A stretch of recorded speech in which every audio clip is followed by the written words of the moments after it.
In this video today, I will be showing you what is under the bonnet of this car. Starting off in this location, you have your expansion tank and pressure cap. The expansion tank system is needed because as coolant heats up, it expands. So there needs to be a location where the expanded coolant can go to, so that's why you've got the expansion tank system here. This over here is your offside engine mount. In this engine, this particular engine mount is a hydraulic engine mount. They've done this to reduce vibrations even further from the powertrain. You also have this electrical connector and the wiring harness that goes into this big wiring harnesses. Two things I forgot to mention about in this location are you have another electrical connector in this location and information on the pressure cap telling you the pressure of the coolant system. This is your brake fluid reservoir, and above that you have the cap. Moving forward in the car, you've got your offside front chassis rail and two of your expansion lines. You also have your washer fluid cap and neck that leads to the tank itself. Moving rearwards in the car, you have your timing belt cover.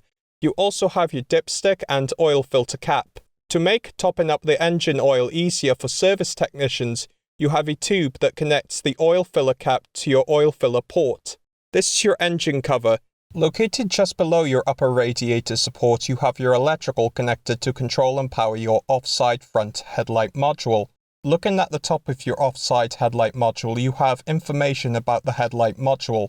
On the slam panel, you have a cutout for your bonnet safety latch release lever. You also have in this location an information sticker, a cutout for your bonnet safety latch itself, and last you have your bonnet safety latch release lever cable and your electrical connector for your bonnet contact switch. Moving the camera to this location, you have your alternator. The alternator is used to power the 12-volt system when the engine is operating. You can also see on the alternator your coolant holes and your stator windings. The rectifier assembly's job is to convert alternating current to direct current. Located behind this cover, you have your alternator pulley. In this location, you have both of your dust covers for your high pressure and low pressure air conditioning recharge points. This is your high pressure and low pressure refrigerant pipes. Looking at your auxiliary belt system, you have your air conditioning compressor pulley, your tensioner pulley, and your crankshaft auxiliary belt pulley. Please note that this engine has two auxiliary belt systems. The second one is used to drive your mechanically driven water pump. You also have in this location your pipe that leads to your mechanically driven water pump. With the camera located in this position, you can see your coolant holes on your aerodynamic shield. And you also have in this location your oil sump. Moving the camera to this location, you can see your air conditioning compressor. Moving up to this location, you have your air-to-water intercooler. The air-to-water intercooler is used to cool the pressurized air coming from the turbocharger compressor housing outlet. This sensor here is your MAP sensor. On this engine, the intake manifold is built into the head. Moving closer to this location, you can see two of the four glow plugs. Glow plugs are used to heat up the combustion chamber, improving startup and reducing emissions. You also have a big wiring harness and pipe that takes very high pressure diesel fuel to your diesel fuel rail from your high pressure diesel fuel pump. With the camera in this location, you can see a lot of different components here. For example, you have one of your main radiator pipes, your coolant supply pipe from the expansion tank, one of your air conditioning pressure sensors, and last you have your fan shroud for one of your cooling fans. Cooling fan shrouds are used to enhance cooling fan efficiency. This pipe here leads to your auxiliary radiator. This pipe goes from one of your electric water pumps to your auxiliary radiator. In this car you have two radiators, one main radiator and another one which is your auxiliary radiator. Moving to the right, you can see one of your electric water pumps. Moving more to the right, you can see your electrical connector for one of your cooling fan motors. You also have one of your air-to-water intercooler coolant pipes and other different components. Moving to the right, you can see this component here.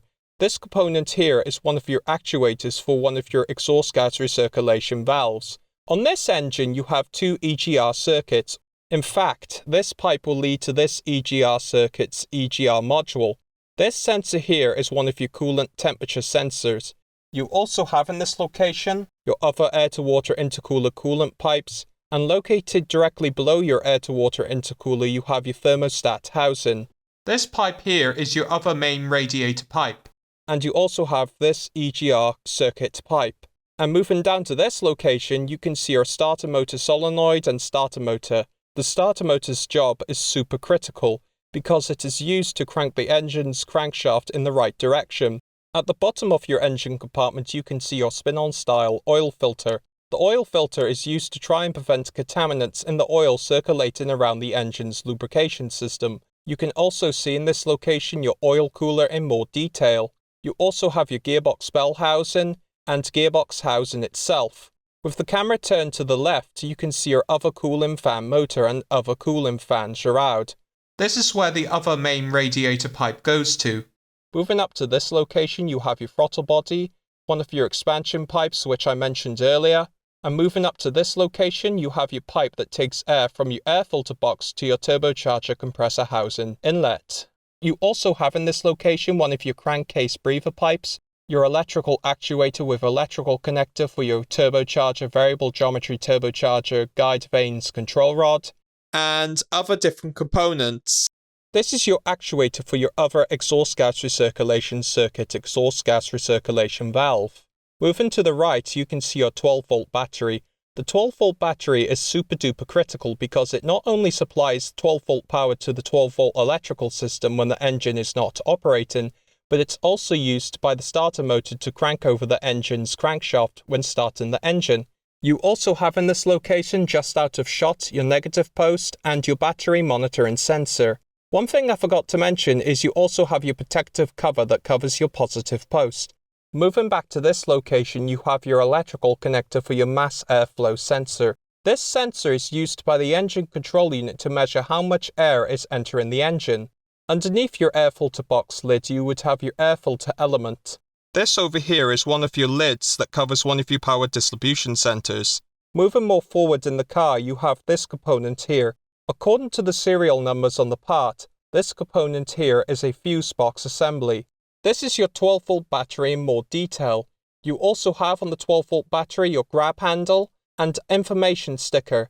Moving to the right, you can see your main negative cable. Moving the camera to just in front of your 12-volt battery in the car, you also have your battery tray, and this component here that is part of your system that holds the battery in the car. You also have in this location more wiring harnesses. Wiring harnesses are used to group multiple electrical wires together. Looking down in this location, you have one of your gear selector cables. You also have your counterweight for your gear shift mechanism and other different components. This component here in the background is your ABS modulator. Now on the modulator you have your pump, your two brake lines that goes to and from your master cylinder, your modulator block, and last you have your ABS control unit. This is your near side tripod constant velocity joint dust cover. These are two of your gear selector cables. In fact, the actual gear selector cables are located inside these covers. Moving more up in this location, you can see your electrical wiring harness that leads to your electrical connector that powers and controls your turbocharger, variable geometry turbocharger, guide vanes, control rod. This is your turbocharger compressor housing itself. So inside there you would have a compressor wheel. This wheel is used to compress the air coming into the turbocharger compressor housing inlet and move the pressurized air out of the turbocharger compressor housing outlet under pressure, improving volumetric efficiency. Moving to the bottom near side of the engine compartment, you have your power electronics for your electric power steering motor. You also have in this location your near side track rod boot, more wiring harnesses, and last you can actually see the pipe that is part of your other EGR circuit. Moving to the left, you have one of your near side anti-roll bar drop link ball joints, your gearbox housing, and last you have one of your ride height sensors. At the very back of the engine compartment, you can see quite a few different components here. In this case, you have one of your emission control devices, more heat shielding, and other components in this location. Moving the camera to the right, you can see your mechanically driven water pump pulley.